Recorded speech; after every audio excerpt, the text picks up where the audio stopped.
हुकूमत पाकिस्तान ने फाइनली इस बात का इरादा कर लिया है कि रियल एस्टेट की मार्केट चलनी नहीं बल्कि दौड़नी चाहिए। रियल एस्टेट के लिए बहुत बड़े रिलीफ जो हैं वो प्लान कर लिए गए हैं। रियल एस्टेट की मार्केट में एक बड़ा जबरदस्त बूम आने जा रहा है, जिसकी वजह से रियल एस्टेट एक मरतबा फिर से बहुत सारे नए करोड़पति पैदा करने जा रही है। बजट 2026-2027 में कुछ बहुत कलीदी तब्दीलियां की जा रही हैं रियल एस्टेट के हवाले से, जिसके बाद रियल एस्टेट की मार्केट एक नई बुलंदियों को छुएगी। मामलात क्या हैं डिस्कस करेंगे आज की इसी वीडियो के अंदर। अस्सलाम वालेकुम, this is Suhail Jafri from AJ marketing and builders. AJ marketing and builders Rawalpindi Islamabad के डिफरेंट सेक्टर्स और खास तौर पर फैसल टाउन ग्रुप के प्रोजेक्ट्स यानी कि Faisal town phase 1, Faisal Margalla city including B17 और फैसल हिल्स में प्रीमियम कंस्ट्रक्शन सर्विसेज दे रहे हैं। अगर आप भी अपने लिए ऐसा घर बनवाना चाहें that you would actually fall in love with, तो हमारे दिए गए नंबर्स पर जरूर राब्ता करें। जनाब, जिस तरह से हर आने वाली नई हुकूमत एक दफा रियल एस्टेट को पाकिस्तान के अंदर हर बुराई की जड़ समझती है, जिस तरह से हर हुकूमत ये समझती है कि शायद रियल एस्टेट ही वाहिद ऐसी चीज है जिसकी वजह से हमारी इंडस्ट्री नहीं चल रही, अगरचे कि हमारी इंडस्ट्री को जो असल मसाइल हैं वो डिफरेंट हैं। फॉर एग्जाम्पल, सबसे फंडामेंटल मसला तो हमारा एनर्जी का है। जब तक आपको एनर्जी महंगी मिलती रहेगी, आपकी एक्सपोर्ट्स कंपेटिटिव हो ही नहीं सकती। दुनिया का हर वो मुल्क जो सस्ती एनर्जी ले रहा है भाई, वो एक्सपोर्ट्स के लिहाज से ज्यादा कंपेटिटिव है। फिर उसके बाद स्किल्ड लेबर का ना होना, ये एक बहुत बड़ा इशू है। फिर पुराने माइंडसेट के साथ नए दौर के अंदर बिजनेस को चलाने की कोशिश करना, ये एक बहुत बड़ा मसला है। फैसलाबाद के बारे में आप सुनते हैं जी कि वहां पर टेक्सटाइल की इंडस्ट्रीज जो हैं वो नहीं चल पा रही, तो उसका रीजन एक बहुत बड़ा ये है कि सर आज से 150 साल पुराने तरीकों पर आज भी अगर आप काम करने की कोशिश करेंगे उसी माइंडसेट के साथ, उसी इक्विपमेंट के साथ, उसी मशीनरी के साथ, तो आप दुनिया में कंपेटिटिव नहीं रह सकते हैं। इसी तरह से हमारी सनत के बाद दूसरा एक बहुत बड़ा इशू ज़राअत के हवाले से भी रियल एस्टेट को समझा जाता है। हालांकि real estate is the least of the problems. असल प्रॉब्लम यह है कि जब आपकी एनर्जी महंगी है, जब आपको खाद महंगी मिलेगी, जब आपके पास स्किल्ड लेबर नहीं होगी, जब आप मॉडर्न इक्विपमेंट को ही इंपोर्ट करके उसको यूटिलाइज नहीं करेंगे और आप आज भी 200 साल पुरानी ज़राअत करते रहेंगे, तो आप कभी भी कंपेटिटिव नहीं रहेंगे। आपकी ज़राअत तरक्की नहीं कर सकती। And on top of that फिर आपकी मंडी का जो मैकेनिज्म है वो एक अलग से तबाही है। वो दुनिया के एक और बड़ा मसला है जिसको आप आज तक सही नहीं कर पाए हैं। किसान सारा साल मेहनत करके उतने पैसे नहीं कमाता जितना आड़ती आधे घंटे के अंदर कमा लेता है, तो फिर कौन ज़राअत करेगा? फिर उन्होंने ज़मीनें बेचनी है ना भाई। उन्होंने फिर ये सोचना है यार ज़मीन बेच के 2 मुंडे बाहर भेज देने हैं, वो ज़मीन बेच के मुंडे यूके भेज देने, या फिर दूसरा काम वो ये करते हैं जनाब के 4 बंदे इकट्ठे होकर एक कॉलोनी काट लेते हैं और उसके ऊपर प्लॉट बेच देते हैं। तो फिर यही चीज़ें होंगी जब आप उन सेक्टर्स के मसाइल को हल नहीं करेंगे। और फिर रियल एस्टेट के हवाले से ये भी होता है जी कि रियल एस्टेट चूंकि टैक्स नहीं देती है तो इसको टैक्स करने की जरूरत है। हालांकि रिटेल सेक्टर जितना टैक्स चोरी करता है, रियल एस्टेट उस लिहाज से फरिश्तों का एक बहुत बड़ा सेक्टर है, अगर आप सच में फैक्ट्स एंड फिगर्स को जानते हो। लेकिन ओवर टैक्सेशन की गई और ओवर टैक्सेशन की वजह से आपके सामने फिर हुआ क्या कि पिछले 2 साल के अंदर रियल एस्टेट की ट्रांजैक्शंस बहुत कम हो गई हैं। ट्रांजैक्शंस का वॉल्यूम बहुत कम हो गया, जिसकी वजह से जो सोचा था कि यहां से हम अरबों खरबों रुपए का टैक्स इकट्ठा करेंगे वो नहीं हो सका। और अब गवर्नमेंट को रियलाइज हो चुका है कि ये उनकी तरफ से एक बहुत बड़ी गलती थी। तो अब जरा ओवर टैक्सेशन से पीछे हटा जाएगा और फिर गवर्नमेंट्स बीइंग गवर्नमेंट्स जब वो एक एक्सट्रीम पे जाती हैं तो उसके बाद फिर वो दूसरी एक्सट्रीम की तरफ भागती हैं, बिकॉज गवर्नमेंट्स हमेशा फायर फाइटिंग ही कर रही होती हैं। तो अब जनाब ओवर टैक्सेशन के बाद अब आप बजट 2026-2027 में अंडर टैक्सेशन देखेंगे और मामलात आपको बिल्कुल अब दूसरे एक्सट्रीम के ऊपर दिखाई देंगे। FBR वैल्यूज के अंदर बहुत बड़ी कमियां आपको दिखाई देंगी। ऑलरेडी पंजाब के मुख्तलिफ शहरों में और इंक्लूडिंग इस्लामाबाद आपको FBR वैल्यूज के अंदर 30 to 35% ऑलरेडी कमी दिखाई दी है। और फिर साल 2026-2027 के बजट में फाइनेंस एक्ट के थ्रू FBR वैल्यूएशन के अंदर मजीद कमी की जाएगी। इसके अलावा फिर आपका जो गेन टैक्स है ये भी एक बहुत बड़ा मसला बना हुआ था। इससे पहले आपको याद होगा कि गेन टैक्स को 15 साल की स्लैब के ऊपर रखा गया था। फिर दरमियान में हमें याद आया कि नहीं नहीं नहीं यार, इस तरह से तो हमारा काम नहीं चलेगा, हमने तो ज़्यादा टैक्स इकट्ठा करना है। तो फिर हमने ये कर दिया था कि आपकी कोई भी मुद्दत खरीद हो, आप पे वही टैक्स लगेगा जो कि आप 6 महीने बाद भी प्रॉपर्टी बेच रहे हैं तो फिर लगना है। तो इसकी वजह से भी ट्रांजैक्शंस का वॉल्यूम मजीद श्रिंक हुआ। टैक्स जितना सोचा था कि इतने अरबों खरबों इकट्ठे कर लेंगे, उसका उशरे अशीर भी हम नहीं कलेक्ट कर पाए। और साल 2025-2026 का जो रेवेन्यू शॉर्टफॉल है वो एस्ट्रोनॉमिकल। नौकरियों वाले लोग इनके हाथ चढ़े हुए थे, तो उनके तो ऑलरेडी टैक्स कट के सैलरी आती थी, तो वो बेचारे तो कहीं जा नहीं सकते थे। लेकिन वो लोग जिनके पास एसेट्स थे, उन्होंने अपने एसेट्स होल्ड कर लिए। उन्होंने कहा जी कि नहीं, अभी कोई फायदा नहीं हो रहा इस रेट पे चीज बेचने का, तो बाद में बेच लेंगे। तो इस वजह से लोगों ने ट्रांजैक्शंस ही नहीं की। तो गेन टैक्स, फिर उसके साथ साथ विद होल्डिंग टैक्स जो है, इसका बहुत बड़ा मसला था। और चूंकि ये भी ट्रांसफर के वक्त पहले आपने क्लियर करना होता है, फिर आपकी फाइल, फिर आपकी प्रॉपर्टी ट्रांसफर होती है, तो इस वजह से लोगों ने heavy with holding taxes, heavy gain taxes देने से बेहतर समझा कि वो अपनी प्रॉपर्टी को होल्ड कर लें, नहीं बेचेंगे। खरीदार ने भी सोचा कि यार अगर हमें ट्रांजैक्शन ही इतनी महंगी पड़ेगी, मार्केट ऑलरेडी आपके सामने स्लगिशनेस का शिकार थी, तो फिर हमने कमाना क्या है। तो इसलिए लोगों ने खरीदारी में भी उतना इंटरेस्ट नहीं दिखाया और बेचने में भी उतना इंटरेस्ट नहीं दिखाया, जिसकी वजह से टैक्स के बहुत बड़े शॉर्टफॉल्स रहे हैं। लेकिन अब जनाब चीजों को तब्दील किया जा रहा है, एफबीआर वैल्यूएशन को कम किया जाएगा, टैक्सेस में बहुत बड़ी कमी आप देखेंगे, कैपिटल गेन टैक्स के अंदर भी, एडवांस या विद होल्डिंग टैक्स के अंदर भी। अच्छा, ये जो टैक्सेस ज्यादा होते हैं उसके बाद प्रॉपर्टी की प्राइसेस के अंदर कमी आती है, या टैक्सेस जब कम होते हैं तो प्रॉपर्टी की वैल्यूएशन जो है वो ऑल ऑफ अ सडन बढ़ने लग जाती है, इसके पीछे फंडामेंटल कोई नहीं होता बाय द वे। रियली वही प्रॉपर्टी थी, वही प्लॉट था, वहीं पर पड़ा हुआ था, उसी हालत के अंदर जब टैक्सेस बढ़ गए तो उसकी मार्केट वर्थ कम हो गई, जब टैक्स कम कर दिए तो उसकी मार्केट वर्थ ज्यादा होगी। बिकॉज ये टैक्सेस इन इटसेल्फ मार्केट को ड्राइव नहीं करते, ये असल में सिग्नल होते हैं कि हुकूमत अब क्या चाह रही है और हमारी फाइनेंस की पॉलिसी अब किस तरफ देख रही है। जैसे इससे पहले रियल एस्टेट को कर्ब किया जा रहा था तो टैक्सेस बढ़ गए, और जब इन्वेस्टर ये देखता है कि भाई किसी साइड को डिस्करेज किया जा रहा है, किसी स्पेसिफिक इन्वेस्टमेंट व्हीकल की तरफ हुकूमत बुरी नजर से देख रही है, अताब की नजर से देख रही है, तो फिर वो उस तरफ नहीं जाता, वो किसी और तरफ चल पड़ता है, बल्कि खास तौर पे उस तरफ देखने लग जाता है जिस तरफ पॉलिसी मेकर्स, जिस तरफ हमारी फाइनेंस की पॉलिसीज, जिस तरफ हमारी हुकूमतें देख रही होती हैं। और बाय द वे ये सिग्नल्स ही होते हैं जिनको लोग ऑब्जर्व करते हैं, उसके बाद इन्वेस्टमेंट्स कर लेते हैं। फॉर एग्जाम्पल, जब एमनेस्टी का दौर आया और सिग्नल मिला कि रियल एस्टेट की तरफ पैसा जाए, उस टाइम के ऊपर मुझे दिखाएं कितने लोगों ने पैसा कमाया। ऑलमोस्ट सब ने, 99% लोगों ने पैसा लगा के पैसा हमेशा के लिए फंसा दिया, वो पैसा मिट्टी हो गया, बनाया किसी ने नहीं। लेकिन लोगों से आज भी पूछें तो कहते हैं यार प्रॉपर्टी का बड़ा अच्छा टाइम था। वो खाक अच्छा टाइम था जब आपने कमाया कुछ नहीं, सारा कुछ गंवा दिया। और उसके बाद फिर जब सिग्नल उसके ऑपोजिट था, यानी जब रिसेशन का टाइम आया रियल एस्टेट के ऊपर, तब इन्वेस्टमेंट्स करने का बहुत अच्छा टाइम था, लेकिन लोगों ने इन्वेस्टमेंट्स नहीं की। क्यों?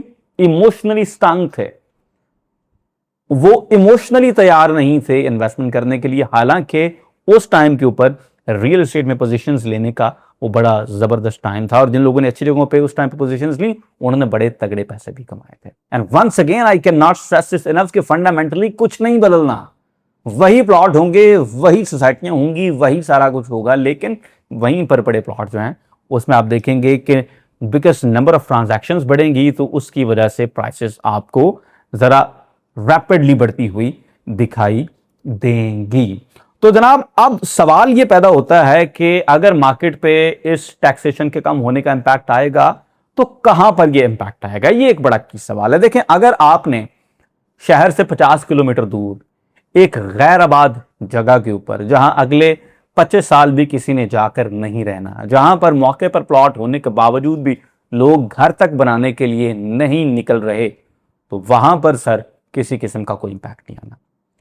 वो जो फाइलें आपने लेके रखी हैं शहर से 50-50 किलोमीटर दूर, ऐसी सोसाइटियों में जिनके पास एनओसी नहीं है, ऐसी सोसाइटियों में जो 5-5 लाख कनाल जमीन क्लेम करते हैं, लेकिन मौके पे उनसे डेवलपमेंट नहीं हो पाती, और वो अपने इन्वेस्टर्स को पिछले 8-8, 9-9, 10 साल से कोई प्रॉफिट नहीं दे सके, उन फाइलों को भूल जाए। वो रियल एस्टेट नहीं थी, वो रियल एस्टेट नहीं है, और वो रियल एस्टेट के अंदर कन्वर्ट भी नहीं होती दिखाई दे रही फॉर अ फोर्सिबल फ्यूचर। वो बस प्रॉमिस किया था आपके साथ किसी ने, वो प्रॉमिस फुलफिल नहीं हो सका। वो डेवलपर ने प्रॉमिस किया था, वो स्टैम्प डीलर ने प्रॉमिस किया था, लेकिन उस प्रॉमिस के अंदर जान नहीं थी। तो वहां पर तो आप भूल जाएं कि शहर से 50-50 किलोमीटर दूर जहां पर फाइलें थी, उन फाइलों के रेट में कोई तब्दीली आएगी, कोई पॉजिटिविटी आएगी? सर बिल्कुल ऐसा नहीं होगा। तो फिर होगा कहां पर? यह सवाल बहुत ज्यादा जरूरी है। लेकिन इस सवाल से पहले हमने मार्केट के ट्रेंड को भी बहुत जरूरी समझना। मार्केट ट्रेंड की अगर हम बात करें तो जनाब, मार्केट में इस वक्त आपको सबसे पहली आवाज यह दिखाई देती है भाई कि एनओसी है कि नहीं। लोग अब अप्रूव्ड प्रोजेक्ट्स के अंदर इन्वेस्ट करना चाह रहे हैं, और अगर एनओसी ना हो तो उस केस के अंदर लोग ये देख रहे हैं कि भाई कोई तगड़ा डेवलपर हो, जिसका अच्छा खासा एक्सपीरियंस हो, और लोगों को ना सिर्फ प्लॉट डिलीवर करने का एक्सपीरियंस हो, बल्कि लोगों को प्रॉफिट मिलने का भी अगर एक्सपीरियंस हो, तो फिर हम वहां पर इन्वेस्ट करेंगे। वो जो हर टॉम डिक एंड हैरी ने स्टार्ट किया होता है ना, सोसाइटी लॉन्च कर देना, वो वाला काम सर कभी भी अल्हम्दुलिल्लाह अब वापस नहीं आएगा। और अल्लाह का बड़ा शुक्र है कि रियल एस्टेट से ये जो फेक प्रोजेक्ट्स का सफाया होना था, ये हो चुका है। और अब वो दौर सोसाइटियां लॉन्च करने वाला नहीं है। ये खुद में एक पूरा टॉपिक है, किसी और वीडियो में इंशाल्लाह इसको बड़ी डिटेल के साथ मैं डिस्कस भी करने जा रहा हूं। लेकिन अभी तक के लिए ये जरूरी है कि भाई लोग देखते हैं कि या तो एनओसी हो, और अगर एनओसी नहीं है तो फिर डेवलपर उस केस के अंदर बड़ा तगड़ा होना चाहिए। ऐसा डेवलपर हो जिसका एक डिलीवरी का माजी हो, तब लोग इन्वेस्टमेंट्स कर रहे हैं। दूसरा ट्रेंड इस वक्त जो मार्केट के अंदर हमें देखने को मिल रहा है, लोग कहते हैं जी इन्वेस्टमेंट करनी है लेकिन ऑन ग्राउंड चीज है। एक एनओसी अप्रूव्ड प्रोजेक्ट में जो कि एक अच्छे सीजन्ड डेवलपर का है, उसमें भी लोग कहते हैं नहीं जी ऑन ग्राउंड ही चीज देंगे तो फिर लेंगे। तो मार्केट के अंदर ये एक बहुत बड़ा शिफ्ट ऑलरेडी आ चुका है। तो ये वो मार्केट के ट्रेंड्स हैं जिनको अगर हम देखकर इन्वेस्टमेंट्स करने की तरफ जाएंगे तो फिर हम किसी अच्छी जगह पर इन्वेस्टमेंट कर सकेंगे और हमें फायदा होगा। इसके लिए बाय द वे मैं एक चीज और आपको बताता चला जाऊं। अगर आप इस वक्त जून 2026 में बैठे हैं और अपने लिए सोच रहे हैं कि कहां पर इन्वेस्टमेंट करें, तो मैं आपको एक बड़ा सिंपल सा लिटमस टेस्ट देता हूं जो कि साल 2025 है। सर साल 2025 में जिन जिन ऑन ग्राउंड सोसाइटियों के रेट बढ़े, वहां पर इंशाल्लाह साल 2026 में भी रेट बढ़ेंगे, वहां पर इंशाल्लाह साल 2027 में भी रेट बढ़ेंगे। जिन जिन ऑन ग्राउंड सोसाइटियों में साल 2025 में रेट्स नहीं बढ़ सके, सर वहां 2026 में भी रेट को नहीं बढ़ने, वहां 2027 में भी रेट को नहीं बढ़ने। क्यों? ये अब आपका सवाल है। इसलिए क्योंकि जो सोसाइटियां ऑन ग्राउंड मौजूद थीं, वहीं पर सिर्फ रेट बढ़ सके जो कि प्रैक्टिकल लोकेशन के ऊपर थी, मेन इस्लामाबाद सिटी से स्टोन थ्रो अवे डिस्टेंस के ऊपर थी, और उन सोसाइटियों में लोगों ने घर बनाने के लिए प्लॉट खरीदे, लोगों ने घर बनाए, कंस्ट्रक्शन हुई, बड़े स्केल के ऊपर कंस्ट्रक्शन हुई। जिन जिन सोसाइटियों की लोकेशन इम्प्रैक्टिकल थी, जो शहर से बहुत दूर थी, उन सोसाइटियों में कंस्ट्रक्शन नहीं हुई। और उन सोसाइटियों में यकीन करें अगले 5 से 10 साल भी कंस्ट्रक्शन नहीं होनी। ये मैं बड़ी जिम्मेदारी से बात कर रहा हूं। और उस तरह की सोसाइटियों में आपको प्रॉफिट कोई नहीं होना, चाहे वहां के एनओसी भी अप्रूव हो, चाहे आप उन सोसाइटी में ऑन ग्राउंड प्लॉट भी ले लें। ये मैं बड़ी मार्केट को समझने के बाद पूरी मार्केट का क्रक्स आपके सामने रख रहा हूं। फिर दूसरे एंड पर वो प्रोजेक्ट्स जो कि इन्फेंसी के अंदर हैं, उनके हवाले से मैं सिंपल बात बता देता हूं कि जो प्रोजेक्ट किसी सीजन्ड डेवलपर के हैं, किसी ऐसे डेवलपर के हैं जिसका इससे पहले एक लंबा ट्रैक रिकॉर्ड है, प्रूवन ट्रैक रिकॉर्ड है, ना सिर्फ प्लॉट्स डिलीवर करने का बल्कि अपने इन्वेस्टर्स के लिए प्रॉफिट्स लाने का भी, वहां पर अगर आप लॉन्ग टर्म पोजीशंस लेंगे तो फिर तो आप पैसा बनाएंगे। अगर आप इंस्टॉलमेंट वाली चीजें भी उसी तरह से हर एरे गैर नतु खैरे की सोसाइटी में लेते रहेंगे तो सर वहां पर आपको कोई फायदा नहीं होना। आपने सेम गलतियां उसी तरह से दोहरानी है जैसे आपने पहले दोहराई हैं। तो अगर आप पूरे 2025 के साल और 2026 के 6 महीने गुजर गए हैं, इस 1.5 साल के अरसे को देखें, पूरे रियल एस्टेट के लैंडस्केप पे आप नजर दौड़ाएं तो सिर्फ और सिर्फ फैसल टाउन ग्रुप के प्रोजेक्ट्स में प्लॉट्स के रेट्स बढ़े। फैसल टाउन फेज 1 का 5 मरला का प्लॉट जो कि 80 से 85 लाख रुपए की रेंज में था, आज माशाल्लाह 1.25 से 1.5 करोड़ रुपए का प्लॉट है। फैसल मार्गला सिटी का 5 मरला का प्लॉट इस वक्त माशाल्लाह 1.25 करोड़ रुपए पे ट्रेड हो रहा है। फैसल हिल्स का 5 मरला का प्लॉट जो कि 55 लाख रुपए पे था, इस टाइम माशाल्लाह वो 1 करोड़ रुपए पे ट्रेड हो रहा है। ए ब्लॉक का 5 मरला जो कि 45-48 लाख रुपए का था, इस वक्त माशाल्लाह 80 से 85 लाख रुपए का वो प्लॉट है। तो ये वो चीजें हैं जो आपके सामने, जो आप वेरीफाई कर सकते हैं। इस वक्त हम फैसल हिल्स के प्राइम ब्लॉक में आपके लिए रेजिडेंशियल प्लॉट भी लेके आए हैं 2.5 साल के इंस्टॉलमेंट्स पे, जबकि प्लॉट इसी वक्त मौके के ऊपर मौजूद है। फिर हम आपके लिए प्राइम ब्लॉक में कमर्शियल के ऑप्शन भी लेके हैं और छोटे साइज के कमर्शियल के ऑप्शंस भी लेके आए हैं। इतना छोटा कमर्शियल कि अगर आप हमसे 40-80 का रेजिडेंशियल प्लॉट खरीदें या वो कमर्शियल प्लॉट खरीदें तो एक ही बजट की चीज है। और ये हम आपको इंस्टॉलमेंट्स के ऊपर कमर्शियल प्लॉट दे रहे हैं, जबकि प्लॉट आज भी मौके के ऊपर तैयार मौजूद हैं। तो इस वक्त आपके लिए बड़ा जबरदस्त ऑप्शन है। साल 2026 बजट के बाद इंशाल्लाह ताला रियल एस्टेट के अंदर बहुत बड़ी मुस्बत तब्दीलियां आने जा रही हैं, लेकिन ये कहां पर आएंगी, क्यों आएंगी, किस तरह से आएंगी, ये देखना बहुत ज्यादा जरूरी है। You can not afford to throw your money blindly like you gambled your fortunes away last time when there was a boom. तो अब की बार संभल के, सोच कर, समझ कर, ये जो 15-15 मिनट की वीडियोस, 20-20 मिनट की वीडियोस होती है ना, ये सिर्फ सेल्स पिच नहीं होती, ये होती हैं आपकी माइंड मेकिंग। ये इसलिए होती हैं कि आप उन नुक्तों को समझें जिनको समझने के बाद आपको रियल एस्टेट के अंदर किसी प्रॉफिट की शक्ल देखनी नसीब होगी। अदरवाइज 2 जगह पे पैसे बचा लेंगे, 1 जगह पे थोड़े से बना लेंगे, और जब नेट करेंगे तो वो नेट माइनस में निकलेगा, पॉजिटिव के अंदर नहीं निकलेगा। Real estate is the art of thinking. बस ये सिंपल सा काम है और आपने कुछ नहीं करना, बाकी सब डेवलपर ने करना है। आपने सिर्फ ये देखना है कि किस डेवलपर के किस प्रोजेक्ट में कहां कौन सी प्रोडक्ट जो है वो आपके रिटर्न्स को मैक्सिमाइज कर सकती है, और उसके लिए इट इज अ साइंस। मैं यकीन करें आपको बताऊं कि रियल एस्टेट को जितना आप सादा समझते हैं ना, it is not, it's a science of 1000 details. बहुत सारे लेवल्स होते हैं, उनको आपने किसको कहां कैसे कौन से को पुल करना है, किसको नहीं करना, कौन सा नल कितना खोलना है, कौन सा नहीं खोलना, और कब कौन सी बाल्टी पहले भरेगी, ये पूरी एक साइंस है। ये एटा सौखा और सादा काम नहीं है। अगर ये इतना सौखा और सादा होता कि कहीं पर भी पैसे लगा दें और आप रियल एस्टेट में पैसा बना लेंगे, तो आज बहुत सारे पैसे बनाए हुए होते हैं। किथे गए वो डीलर जेडे कहते हैं प्रॉपर्टी कभी नुकसान नहीं देंदी, किथे ने? वो बंदे कहां पर हैं जो आपसे कहते हैं जनाब के सिगरेट की डब्बी ना पिए, इतने पैसे रोज बचा के तो आप हमसे फलां सिटी का प्लॉट ले लें, आपको बड़े फायदे हो जाएंगे। किथे गए ने फिर आज वो जेडे तन कहते हैं कि यार 10 धर्म के 2 धर्म के 5 धर्म रोज दे, पता नहीं इस तरह दी कहानियां, वो फिर की बने उन्होंने कुछ नहीं हुआ ना, बिकॉज भाई ये इतना सादा काम नहीं है और इसमें अर्करेजी करनी पड़ती है। ये जो फिलॉसफी हम सुबह शाम मार रहे होते हैं ना आपके सामने, सर यकीन करें कि ये बड़े लंबे थॉट प्रोसेस के बाद यहां तक बंदा पहुंचता है, और यही हमारा काम है। बाय द वे, जो ये नहीं कर सकता ना, जो हर प्रोजेक्ट के सामने खड़ा हो कहता आ जाओ आ जाओ आ जाओ आ जाओ, सर वो सिर्फ तुम माल बेचने के चक्कर से ना, उसका अपना कोई थॉट प्रोसेस है, ना ही वो चाहता कि कोई आपका थॉट प्रोसेस बने, so that things will be simple for them, कि वो बार बार सब पार किस्म के प्रोडक्ट्स आपको बेचते रहें। खैर, आज की वीडियो सिर्फ इतना ही। अपना बहुत सा ख्याल रखें। इंशाल्लाह very good time for real estate ahead. मिलेंगे अगली वीडियो में। अल्लाह हाफिज।